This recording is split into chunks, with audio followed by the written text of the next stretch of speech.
umaga mga idol, no? Tayo mga idol, naglalakad tayo, papunta tayo dun sa ano, sa kaya ng ano, van. Punta tayo sa ano, transport hub. Lakad lang tayo mga idol kasi wala tayong service na overcharge na kupo. Kailangan talaga mga idol, pag mag-charge ka ng e-bike, kailangan ano, bantay, ano mo, orasan mo.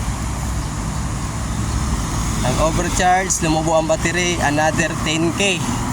Ang mahal ng battery ng e-bike ngayon. Kaya ito ngayon, naglalakad muna tayo. Mas okay to mga idol kasi exercise to. Okay, malapit na tayo sa ano, transport hub mga idol. Ay mga idol, oh, ang lalaki ng mga puno mga idol. Dito ata nakatira si Migo George. Ay, madanguhan po. At alam nyo ba mga idol, nung nakaraang araw mga idol, yung ano dito mga idol, Shopwise ay niluuban mga idol. Niluuban ng ano, dynamite, ano ba yun? Dynamite gang. Nakuhaan ng 4.5 million. Yun yung balita mga idol, tingnan nyo sa TV5.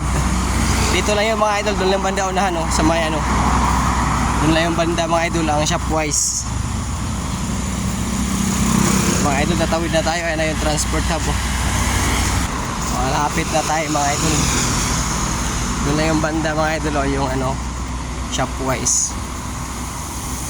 Ayan na mga idol, yung transport hub. Diyan tayo sasakay mga idol. Ayan, oh, may nakapila na mga ano, L300 van. May mga ruta-ruta din dito eh. May Route 01, Route 02, Route 03, Route 04. Yan mga idol. Kailangan natin bilisan para mauna tayo, baka mapuno na yung ano. Ayan, Route 01. Doon tayo sa Route 02. Sa may ito na una. Ito ata. Okay, wala.